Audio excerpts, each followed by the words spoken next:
আসসালামু আলাইকুম। নবম দশম শ্রেণীর শিক্ষার্থীদেরকে স্বাগতম জানাচ্ছি আজকের এই টিউটোরিয়ালে। আজকে আমরা আলোচনা করব তোমাদের বাংলা বইয়ের কবি সুকান্ত ভট্টাচার্যর লেখা রানার কবিতাটি।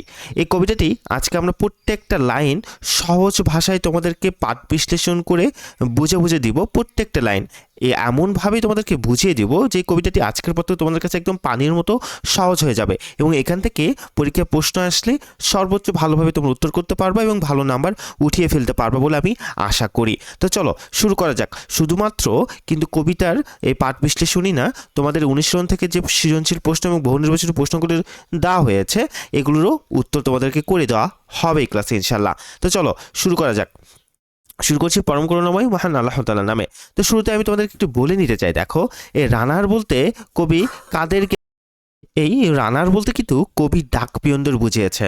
অর্থাৎ অর্থাৎ আমাদের পোস্ট অফিসের থেকে চিঠিপত্র, মালা মাল, টাকা পয়সা ইত্যাদি নিয়ে যে ডাক পিয়নরা বাড়ি বাড়ি এসে আমাদেরকে জিনিসগুলো পৌঁছিয়ে দেয়, কবি কিন্তু সেই সব শ্রমজীবী মানুষের কথা এখানে তুলে ধরেছেন। তাদের কাজ, তাদের অক্লান্ত পরিশ্রম, এসব কিছু কিন্তু কবি এই কবিতায় মূলত আমাদেরকে তুলে ধরবে এবং বলবেন। তো চলো আমরা দেখে ফেলি, প্রত্যেকটা লাইন একটু বিশ্লেষণ করে সহজভাবে পড়ে ফেলি। প্রথম লাইনে কবি বলছে, দেখো রানার ছুটেছে তাই ঝুমঝুম ঘন্টা বাজছে রাতে। এই লাইনটা দ্বারা কবি কি বলছে, দেখো রানার বলতে কি বলতো, যিনি পায়ে হেঁটে বা দৌড়ে চিঠি পৌঁছাতেন। তো রাতের অন্ধকারে ছুটে চলছেন এই রানার। তার হাতের লাঠিতে বা পিঠের ব্যাগে একটা ঘন্টা বাঁধা আছে, যা দৌড়ানোর সময় ঝুমঝুম করে শব্দ করছে। এই শব্দ মানুষকে জানিয়ে দেয় যে রানার যাচ্ছেন, অর্থাৎ ডাকপিয়ন যাচ্ছেন। আচ্ছা, অর্থাৎ এগুলো কিন্তু অনেক আগের চিত্র কবি তুলে ধরছে। এই যে পিয়নের, ডাক পিয়নের বা রানারের কথাগুলো, এগুলো অনেক আগে কিন্তু যখন ওই ডাক অফিস থেকে চিঠি বিলি করা হতো সেই সময়টার কথা কিন্তু এখানে তুলে ধরছে। হ্যাঁ, আচ্ছা, তো দেখো এর পরের লাইনে তোমাদেরকে বলা হচ্ছে, এর পরের লাইন দেখো, রানার চলেছে খবরের বোঝা হাতে। অর্থাৎ রানারের হাতে বা ব্যাগে রয়েছে মানুষের অজস্র চিঠি এবং খবরের বিশাল এক বোঝা। সুখ দুঃখের নানা খবর তিনি বয়ে নিয়ে যাচ্ছেন, তাই না? কত মানুষের কত কি চিঠিপত্র, কত সুখের নিউজ, কত ভালো নিউজ, কত খারাপ নিউজগুলো তিনি বয়ে নিয়ে যাচ্ছে। কবি কিন্তু এটি বোঝাচ্ছে। এবার বলছে, দেখো রানার চলেছে, রানার অর্থাৎ কবি এখানে রানারের কাজের প্রতি একনিষ্ঠতাকে জোর দিয়ে বলেছেন যে রানার চলছে, মানে ওর থামাথামি নেই। ওর যে দায়িত্ব, সে দায়িত্ব সে পালন করার জন্য একের পর এক জায়গা থেকে এক জায়গায় সে বয়ে যাচ্ছে, তাই না? কোনো কিছুতেই তার থামা নেই, রানার শুধু ছুটে চলছেন। এরপরের লাইন দেখো, বলা হচ্ছে, রাত্রির পথে পথে চলে কোনো নিষেধ জানে না মানার। অর্থাৎ এখানে রানার হবে আর কি। তো এর অর্থে দেখো, রাতের আধার যত গভীরই হোক কিংবা পথ যত দুর্গমই হোক না কেন, কোনো বাধাই রানারকে থামিয়ে রাখতে পারে না। তিনি সব নিয়ম বা ভয়ের ঊর্ধ্বে গিয়ে নিজের দায়িত্ব পালন করেন। অর্থাৎ তিনি এখন চিঠি দিতে গেছে বা মালামাল দিতে গেছে, তো গেছে তো দিতে গেলে তো তার যে দায়িত্ব, সে দায়িত্ব তার পালন করতে হবে। এখন রাস্তায় অন্ধকার থাকলো, রাস্তায় জিন থাকলো না ভূত থাকলো, এইরকম ভয় করে কিন্তু তার আসলে কোনো লাভ নাই। লাভ আছে? লাভ নাই। তার যে দায়িত্ব, সে দায়িত্ব কিন্তু তাকে পালন করতেই হবে। কবি কিন্তু এটাই বোঝাচ্ছে। এবার বলছে, দেখো দিগন্ত থেকে দিগন্তে ছোটে রানার। অর্থাৎ এক প্রান্ত থেকে অন্য প্রান্তে, এক গ্রাম থেকে অন্য গ্রামে রানার অবিরাম ছুটে চলেন। তার সীমানা যেন দিগন্ত জোড়া, মানে অনেক দূর থেকে অনেক দূরে। কাজ নিয়েছে সে নতুন খবর আনার। সে কি কাজ নিয়েছে বলতো? সে কাজ নিয়েছে নতুন খবর আনার। অর্থাৎ রানা নিজের কাঁধে দায়িত্ব তুলে নিয়েছেন মানুষের কাছে নতুন নতুন খবর, চিঠি বা বার্তা পৌঁছে দেওয়ার। এরপর কবি বলছে, দেখো যে রানার রানার অর্থাৎ কবি পরম মমতায় ও বিস্ময়ে রানারকে ডাকছেন এবং তার এই কঠিন পরিশ্রমের প্রতি সম্মানে জানাচ্ছেন। জানা অজানার বোঝা আজ তার কাঁধে। অর্থাৎ মানুষের জীবনের কত জানা অজানা গল্প, রহস্য, আনন্দ আর বেদনার চিঠি আজ রানারের কাঁধের ব্যাগে জমা হয়ে আছে। আশা করি বুঝতে পারছো, অনেক সহজ করে আমি তোমাদেরকে লিখে দিয়েছি। এরপর দেখো 9 নম্বর বলা হচ্ছে, বোঝাই জাহাজ রানার চলেছে চিঠি আর সংবাদ।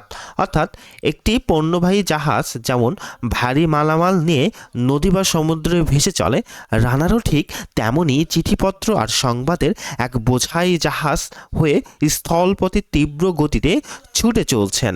আচ্ছা, এরপরে দেখো বলা হচ্ছে, রানার চলেছে বুঝি ভোর হয় হয়, অর্থাৎ রানার চলেছে বুঝি ভোর হয় হয়, অর্থাৎ রানার অবিরাম দৌড়াচ্ছেন আর দেখতে দেখতে রাতের অন্ধকার কেটে গিয়ে প্রায় ভোর হওয়ার সময় চলে এসেছে। এরপরে লাইন বলা হচ্ছে দেখো, আরও জোরে এ রানার দুর্বার দুর্জম, অর্থাৎ ভোর হওয়ার আগেই নির্দিষ্ট জায়গায় চিঠি পৌঁছাতে হবে, তাই রানার তার দৌড়ের গতি আরও বাড়িয়ে দিচ্ছেন। রানারকে কোনোভাবেই থামানো যায় না, তিনি অপরাজিত, তিনি দুর্জয়।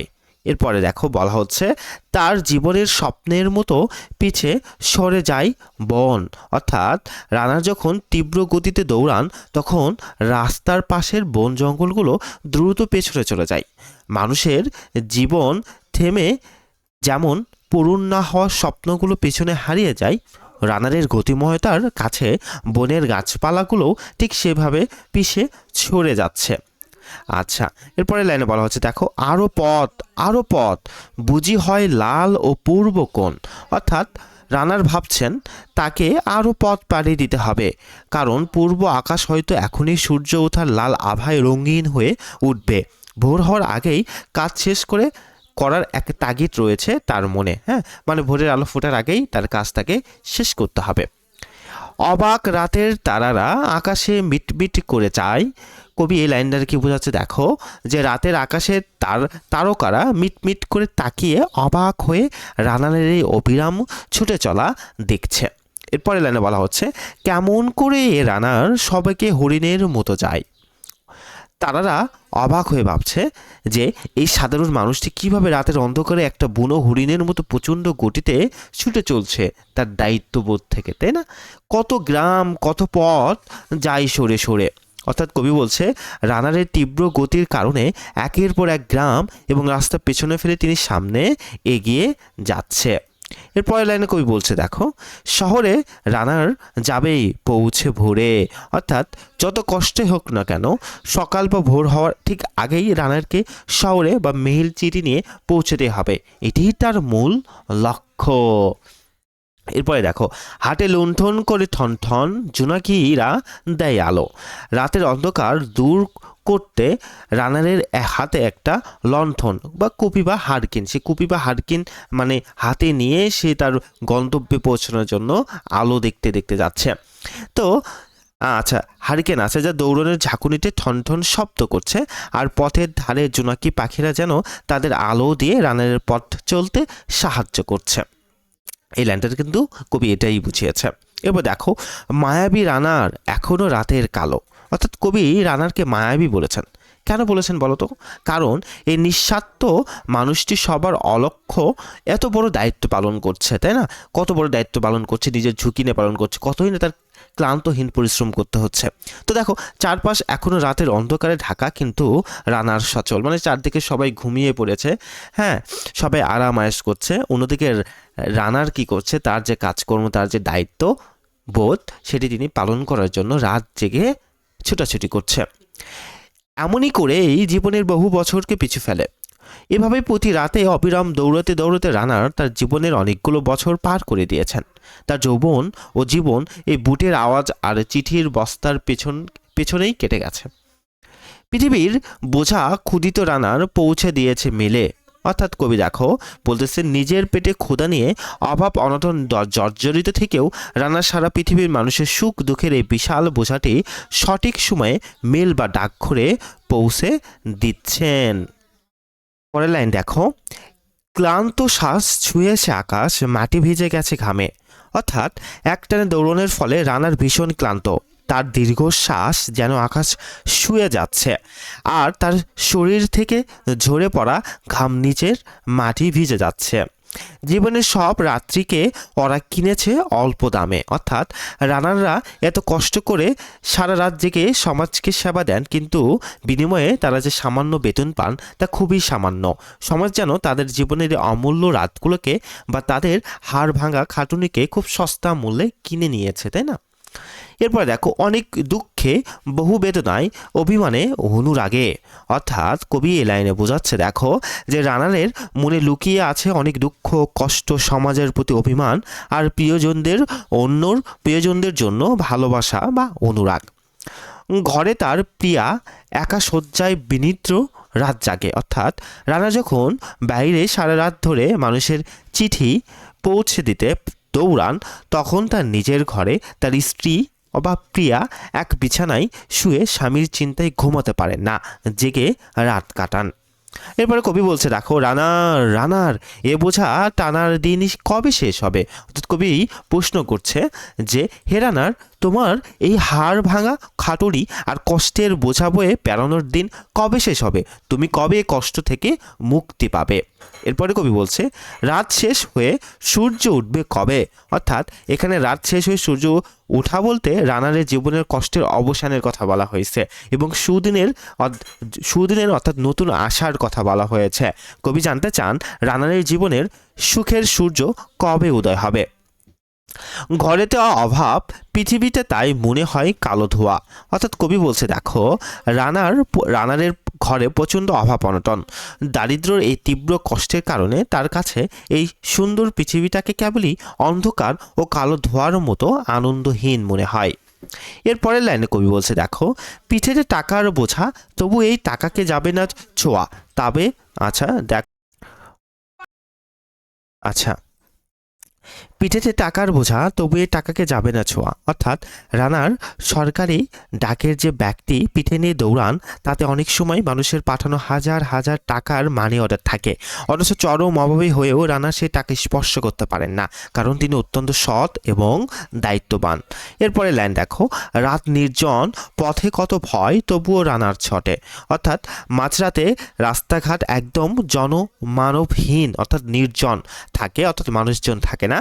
পদে পদে চোর ডাকাত বা হিংস্র পশুর ভয় থাকে, কিন্তু কোনো ভয়ই রানারকে থামাতে পারে না, তিনি ছুটেই চলেন।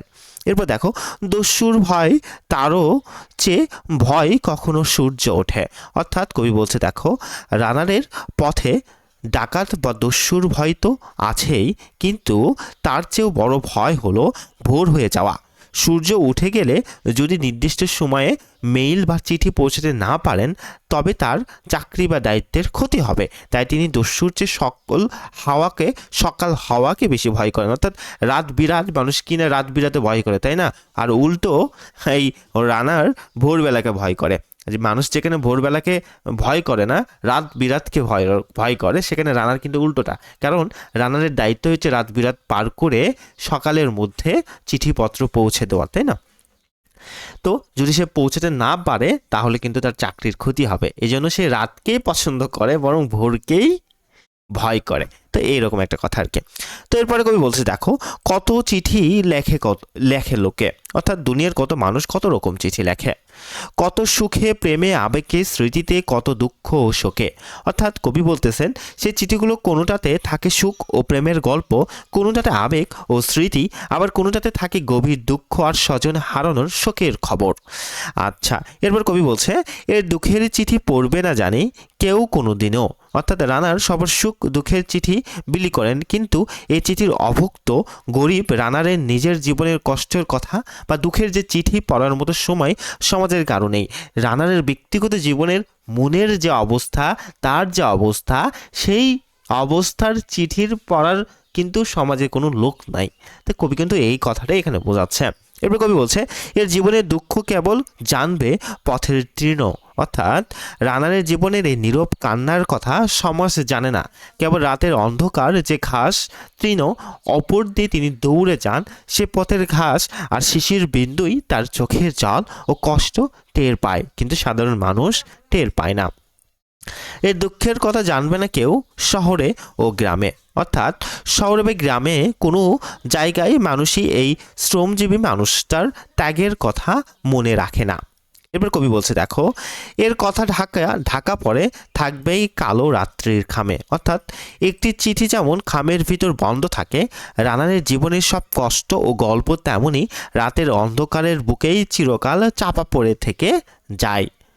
দরদে তারা চোখ কাঁপে মিট। অর্থাৎ রানারের এই নিঃস্বার্থ কষ্ট দেখে আকাশের তারকারা বা তারকারা আর কি যেন সমবেদনায় বা দরদে মিটমিট করে কাঁপতে থাকে।